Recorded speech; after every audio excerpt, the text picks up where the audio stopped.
Voltamos com o nosso programa Em Pauta, debatendo sobre a Cúria Romana. E agora a dica de alguns livros da editora Vozes, História Secreta da Diplomacia Vaticana, de Eric Lebec.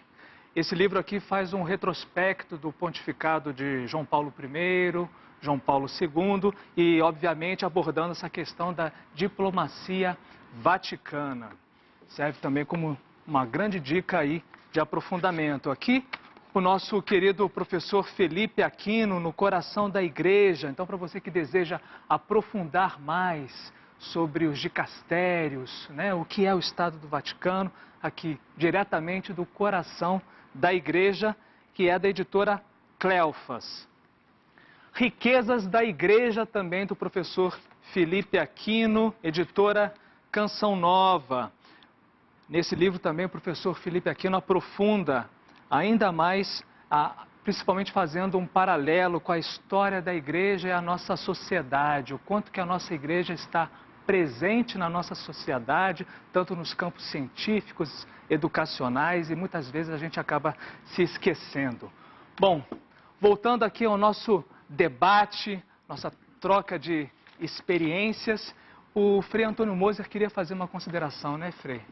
Perfeito. Eu acho que a colocação do padre McDowell foi, assim, muito propícia, porque dá a panorâmica, não é, de que seria essa tal da Cúria, mas dentro de um contexto histórico dos Estados Pontifícios. Houve Papa, por exemplo, foi o Papa Inocêncio III, que era simplesmente um general, não só general, mas eu diria assim, respeitável no mundo inteiro. E ele estava para comandar uma cruzada, ele pessoalmente, e morreu lá perto de Assis, né?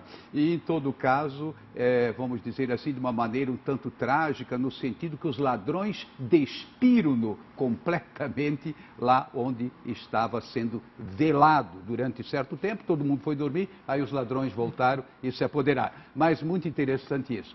Agora, interessante é ver esse complexo e como é que surgiu esse Estado Vaticano e por que desses vários dicastérios, essas várias, digamos assim, prefeituras e tudo, foi muito propício. Apenas tem uma coisa que certamente o Papa Francisco vai fazer, ele não vai mais falar de Santa Sé, porque de santa ele vai dizer tem pouco, né? Então vai ser provavelmente Sé Apostólica, porque remete aos apóstolos. Não tira nada, evidentemente, mas é uma linguagem um pouco equívoca. Tem gente, Santa Sé, tudo lá é santo. E ele está dizendo que não sou eu que estou dizendo, não é o Papa Francisco que está dizendo que não, que tem muita gente cheia de empavonamento e cheia de, digamos assim, de carreira, querendo maior graduação, e ele vem com espírito, aí claro, jesuítico, mas também de Francisco de Assis.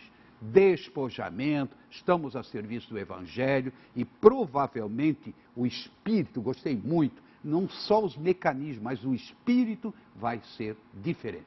É interessante a gente analisar também que desde a eleição do Papa Francisco, a atitude dele, né, a atitude humilde de pedir oração, e a surpresa também, quantas pessoas se surpreenderam com essa eleição e posteriormente com as atitudes do Papa, né? Inclusive também a gente acompanhando alguns canais de televisão, jornalistas de outras emissoras seculares, profundamente emocionados e tocados com a postura e a ação de Francisco, que não ficou só ali na eleição. A gente consegue tocar isso de uma forma muito profunda diante desses fatos que foram ocorrendo. E de que forma também o Papa Francisco está tocando, colocando o dedo ali na ferida de uma forma muito rápida e profunda, né, padre?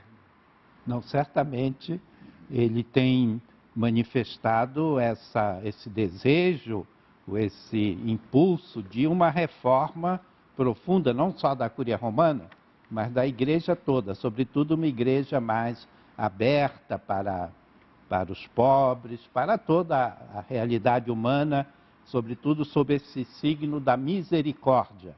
É a palavra que ele repete muito, não é? Misericórdia, a compreensão de todos os problemas humanos, seja materiais, seja morais, espirituais, não é? O Papa fica profundamente afetado não é, por todas essas situações tão tristes no mundo de hoje, seja dentro da igreja, seja no mundo todo. Então eu creio que o grande impulso dele é de ir ao encontro, abrir as portas. Foi isso que ele fez muito também como arcebispo de Buenos Aires, não é? E insistindo com o clero, não é? Enviando os padres para os bairros mais populares, não é? E até parece que houve algumas pessoas que, digamos, estranharam isso, não sei se noticiaram a Roma, e ele disse: por que é que o senhor está mandando os mais capazes, não é, os padres mais capazes para os bairros populares? Ele disse: porque é esse o sentido da nossa missão, não é? Então isso creio que ele quer estender agora à igreja toda. Interessante também porque as atitudes do Papa Francisco são atitudes assim é um verdadeiro diretor espiritual para todos nós, né? A direção que ele vai dando. E é interessante também, inclusive no nosso telejornal, Canção Nova Notícias, que é exibido de segunda a sexta pela TV Canção Nova às 7 horas da noite, volta e meia a gente aborda, para finalizar o jornal, histórias de Francisco, quando ele realmente, através das suas atitudes, surpreende a sociedade e marca as pessoas. De uma senhora que queria abortar o filho, que ele se ofereceu como padrinho, de um padre também que foi doar um carro para ele lá no Vaticano, e ele se recordou do mesmo carro que ele utilizava em Buenos Aires, um Renault super antigo.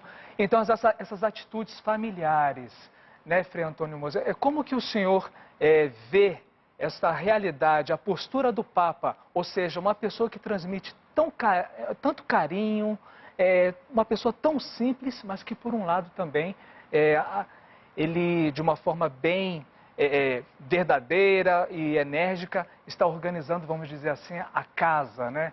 De uma forma bem pedagógica, vamos dizer assim, aquela energia pedagógica. Ele conjuga Francisco e conjuga Inácio de Loyola, né? A disciplina, ele sabe bem o que quer, onde vai chegar. Agora, o que ele tem é um carisma muito interessante. Por exemplo, João Paulo II tinha o carisma da comunicação, mas pela fala, pelos gestos, uma imponência, quando ele estava no auge dos seus 67 ou 68 anos, 70 anos, não é aquele auge, aquela força. Enquanto que esse não, a gente vê que ele não formula muito bem as frases, nem faz muita questão, fala de lepra, do papado, né, coisas assim, mas ele sabe onde é que ele quer chegar, né? Então eu diria, isso é um carisma. Não é quem fala bem que tem carisma, esse é um tipo de carisma, mas é quem se comunica bem naquilo que é o essencial, a missão evangélica. Como? Imagina São Pedro. O que São Pedro sabia? Não é? São Pedro, coitado, é um pobre pescador, muito bem, mas o carisma, o dom de Deus atuando nele. E eu acho que no caso do Papa Francisco, o que está ocorrendo é exatamente isso. Não é um homem intelectualmente falando brilhante. Eu, ao menos, acho que não. Não é até os livrinhos dele, meio assim, sobre o pecado. Eu acho que ele tem que ler o meu livro, sabe, sobre o pecado. Mas, de qualquer forma, a maneira de colocar, ela é tão profunda que você diz, não é possível. Só pode ser inspirado por Deus. Exatamente. E a gente foi para as ruas também perguntar para as pessoas, até mesmo para a gente poder debater aqui de uma forma mais aprofundada. Qual é o papel da Cúria Romana? Você sabe qual é esse papel? Vamos acompanhar aqui. Então, eu acredito que a função da Cúria é a administração da igreja, né? A instância, vamos dizer, das questões burocráticas, também é relativa à administração econômica da igreja e também à instituição religiosa, né? É uma instituição de ajuda ao Papa no governo da igreja, na resolução dos problemas que são encaminhados para Roma, no pensamento das questões das igrejas do mundo inteiro. Toda essa organização que deve estar a serviço da igreja, auxiliando o Papa na orientação dos fiéis, na promoção da unidade. Bom, a minha compreensão da Cúria Romana é o papel administrativo, sobretudo, né? Mas claro que essa administração sempre a serviço do povo, sempre em função do povo, de querer o bem da igreja e estar servindo a esse povo de Deus que tanto precisa também desse caráter administrativo, né? Ela está realmente em função do povo de Deus. Tá aí, pessoas até que com uma noção bem... foram muito bem escolhidas. É verdade, né? verdade. Padre McDowell e seus companheiros. Exatamente. Agora, padre, a gente debateu aqui sobre a questão do Vaticano com significado de Estado, né? Qual é a vantagem e desvantagem desta realidade? A vantagem de ser um Estado na forma atual, não na forma anterior, não é? Que era um verdadeiro governante de um país, não é? De uma parte da Itália. Não, agora o Estado tem essa instituição jurídica como Estado reconhecido, mas é apenas para preservar a independência digamos, das atitudes, das orientações da Igreja. Se ele estivesse dentro de um Estado, poderia haver riscos, não é, de interferências, etc. Então, como houve no passado, como houve no passado, dos papas, deposição e assim por diante. Então, é isso mesmo, a independência. Agora, essa é a grande vantagem, não é, de ter um Estado. Eu acho que a Igreja, o Papa mesmo atual, reconhece isso. As desvantagens são, talvez, de dois níveis, embora não sei se são tão evidentes. Uma seria, digamos, a necessidade de ocupar-se com uma organização. Então, o Estado do Vaticano tem seu serviço de correios, não é? De telecomunicações, um banco próprio, tudo isso poderia ser menos interessante.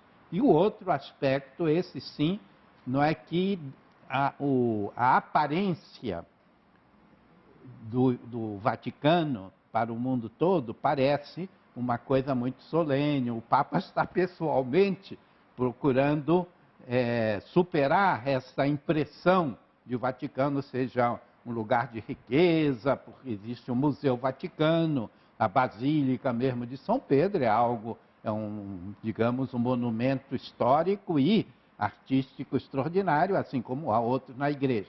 Então isso pode, mas eu creio que pelas atitudes pessoais do Papa, ele vai retirando, ele vai desfazendo essa imagem, às vezes negativa, não é? Mesmo pessoas assim que não têm grande conhecimento perguntam, mas por que esse museu, não é? Essas riquezas todas ali, não sabem. Quer dizer, o Museu Vaticano, pelos seus ingressos dos visitantes, ajuda a sustentar, seja os organismos internos do Vaticano, seja muitas vezes as missões, não é? E as doações, as ajudas que a Igreja Central, que o Papa faz em vários países, quando há um problema maior, ou mesmo para manter os missionários, etc. Então, é uma situação que tem sua ambiguidade sobre esse aspecto. Mas eu creio que o aspecto da independência é muito importante e talvez com isso já justifique plenamente. Né? Agora, no tocante à riqueza do Vaticano, volta sempre de novo. Gente, aquilo não é do Vaticano, não é comerciável. Não é? Vozes é comerciável, com Loyola nós competimos, né? Venda de livros. Gente, o Vaticano não se vende, aquilo é patrimônio da humanidade. E que trabalho para preservar. Quando há uns 25, 30 anos atrás, um louco pulou uma grade e quebrou o narizinho do menino Jesus, ou foi da Pietà? Da Pietà. Para reconstituir aquilo, foi um trabalho, os maiores artistas. Você imagina, tudo aquilo é uma preciosidade, é da humanidade. Aquilo não é do Papa, não é vendável, não é? Mas é da humanidade. E por outro lado, eu diria, expressa bem aquilo que São Francisco quis. Por exemplo, São Francisco, na sua pobreza, primeira preocupação, vocês vão estranhar, os telespectadores vão estranhar, era limpar as igrejas, sujas, abandonadas, com altar, com as alfaias, que a gente chama as vestes, tudo aquilo, etc. Não, para o Cristo na Eucaristia, o que há de melhor. Impressionante. Então, cuidando dos altares, cuidando dos vasos sagrados que nós chamamos, né? Ou então cálice, sobretudo, patena. Ele tem um grande respeito. Assim também o Vaticano. Vamos dar a Deus o que tem de melhor, mas a Deus não é para negociar, mas é justamente para preservar a Deus tudo o que há de mais belo e mais imponente. E quando a gente pensa outras realidades, por exemplo, Versailles, também é uma majestade, mas nem se compara com o Vaticano, né? Nem se compara. Mesmo o Kremlin, ele é imponente, aquilo é uma imponência. Mas, gente, de quem é o Kremlin? Né? Não é do Putin. Não é? Aquilo, digamos, pertence à nação. Assim também, aqui no caso, sobretudo, dos museus. Museus, que coisa extraordinária. Biblioteca Vaticano, minha nossa. Não é? Algo que a humanidade toda se beneficia daquilo. E a gente vai aprofundar mais sobre isso no próximo bloco. Lembrando que você pode participar do nosso programa mandando através do e-mail para o endereço empauta@cançãonova.com. Voltamos então, vamos para um pequeno intervalo e voltamos daqui a uns 2 minutos.